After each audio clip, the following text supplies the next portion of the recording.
Hi, my name's Ellen from the Spellbound Bead Company, and I'm going to show you how to make this really simple coronation themed necklace, bracelet and earrings using our Union flag beads.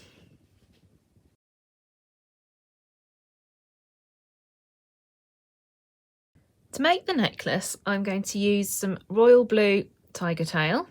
It's just a stranded wire with a nylon coating over it. Now, obviously you can make the necklace any length you like. Just bear in mind you're going to need to leave some of the tiger tail at the end to finish the ends off, and also that any clasp that you use at the back is going to add some additional length in there too. So I'm going to put a couple of bends at the ends of my wire, because this reminds me that my clasp is going to sit in between these two bends of wire here, not right at the end of the wire. And then what I'm going to do is going to start with one of the Union flag beads. I'm going to put that in, sit that into the centre. So I'm going to thread that bead on. And then the other beads that I'm going to sit around that central bead, I'm going to use some size 6 white seed beads, some 6mm red and blue facets, and some 4mm red and blue facets as well. Okay, so what I'm going to do is I'm going to slide on one white one of the blue 6mm, another white one, then a little red 4mm, then a white one, and those are sitting on the one side. And then I'm going to repeat the pattern on the other side of the bead to make it symmetrical. So one white one, not going to do it with my left hand because that would be a bit weird. White one, another blue one, white one, can't get hold of it, 4mm red one, and a white one. So you can see it's our central pattern that's going to sit at the front of our necklace. Then I'm going to thread on one of these gold crimp beads on one side, then flip it round, and then one on the other side. There is no front and back, so it doesn't really matter whether you've got it turned round or not. Then I'm going to, where I put the bends at the beginning, bring those two bits together, and then gradually pull the wire down so that, loop it down so that I can find out where the centre of my necklace is. So it's about there. Then take a pair of pliers and I'm just going to squash just the crimp bead, making sure I'm not squashing the white seed bead next to it. So squash that crimp bead into place,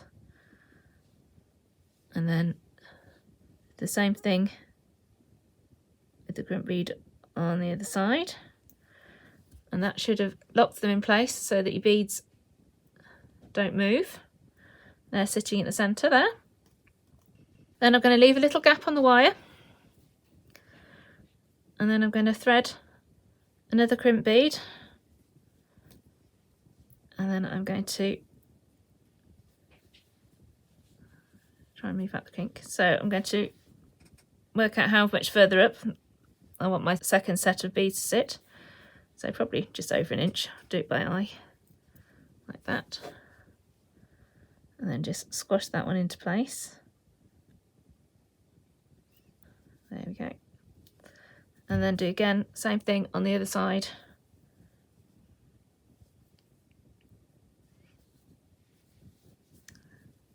So you can either, if you get your ruler out at home and measure it,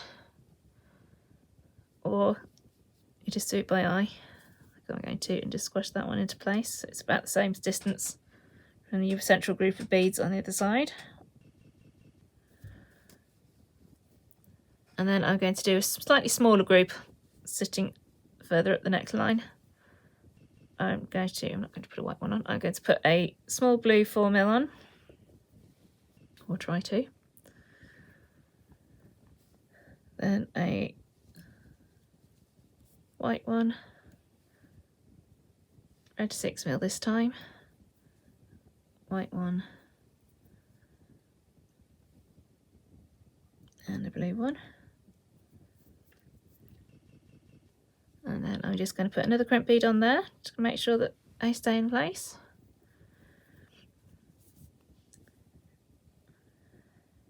Now if you wanted to, you could put another group further up the side of the neckline. If you wanted to make yourself a nice long necklace, then you could do several more groups. I'm not going to though, I'm just going to stick with the 3. So I'm just going to repeat the group so it makes a matching pattern on the other side.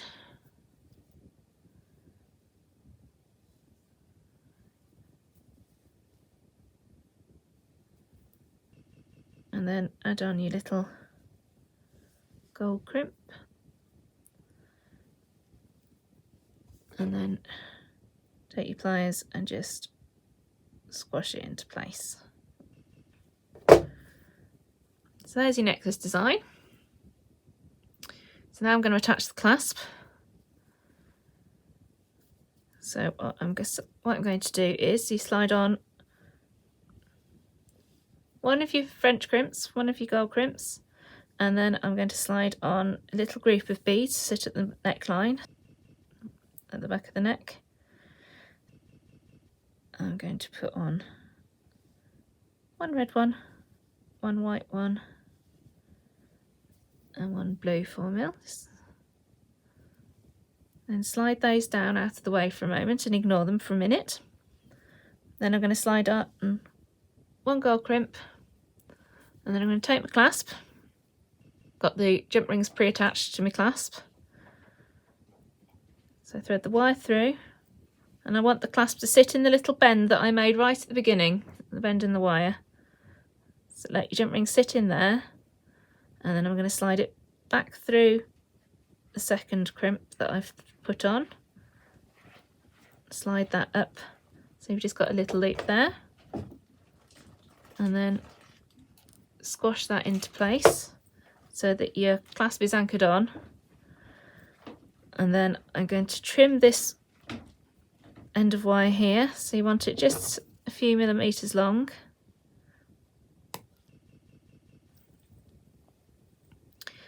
And then I'm going to slide back up the beads that I put on just now. Make sure that I tuck that little end of wire inside. Slide the beads up towards the clasp, and then just crimp, squash your crimp on like that. And then I'm going to repeat it on the other side. So thread on one crimp, a red 4mm, a white seed bead, and a blue 4mm facet. Then pick up your gold crimp bead, thread on your clasp, again letting it sit in that little kink in the corner. Slide your crimp bead up and squash it into place. Then trim your wire,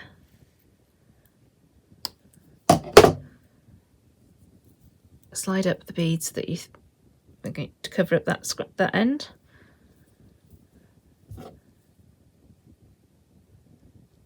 And again, clamp it into place.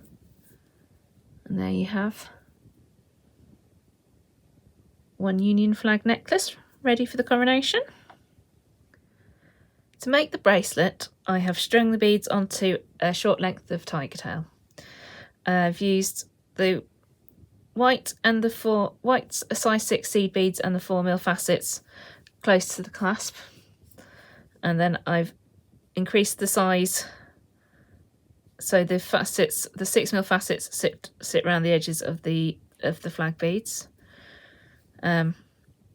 can see at the ends I've used a repeat of a red 4mm, blue, and then a red 6mm, then a blue 6mm, then your flag bead. Then around the centre of the bracelet I've placed a blue 6mm facet, red 4mm facet, blue 6mm facet, and then done the same thing on the other side to make the bracelet symmetrical.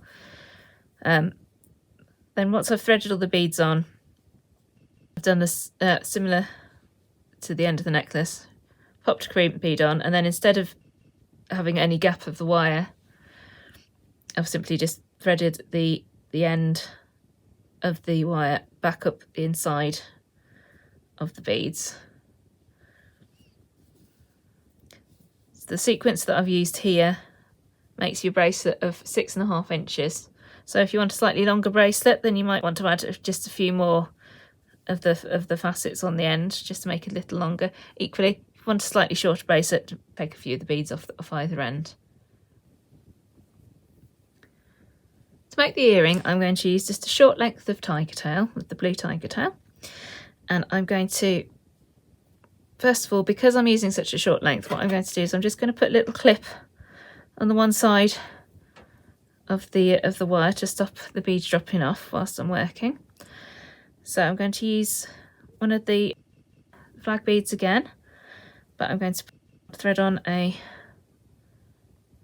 red facet, then a white seed bead, then a not a red facet, sorry, that's the flag bead. Red facet, white seed bead, flag bead, and then repeat the same on the other side, and then another red facet, like that. Now you could put a crimp on either side of these beads like we did in the necklace, or you could just leave them free so they a bit of movement, so I'm not going to put the crimps on. So all we need to do now is just to make a loop on either end of your tiger tail. So I'm going to thread on one of your gold crimps, and then I'm going to pick up just one white seed bead, thread those on, and then another gold crimp, and then I'm just going to double your tiger tail back in a loop, pull it up so you've just got a little loop on the end there, and then take your pliers and crimp, and then I want to cut this bit nice and short because it needs to sit inside the seed bead that I've just threaded on. So just cut it off like so, and then slide your seed bead back up, make sure that pops through like that, and then just secure your seed bead in place. So you've got one loop on the end, then we want to do the same thing on the other end. Obviously at this point you want to measure your earrings so you know how long you want them. You can have them slightly shorter if you want, or you can have them a bit longer depending on how dangly you like your earrings. So again, one of your crimp beads, don't ping it off like that, try another one. One of your crimp beads and a white bead, then pick up another crimp bead like that, double your wire back so it goes through the crimp, and then slide it along so you've just got a little loop, squash your crimp flat, and then just snip the end of the wire off and slide your seed bead back over the top of that bit, otherwise it might be a bit sharp and we don't want that. Give it a little squash, and then all you need to do, so now you've got a loop on either end, so all you need to do is just take your ear wire, open up the loop on the bottom, and then just place both your loops onto that ear wire and close it up. And there you have one earring. And then just obviously making it matching pair.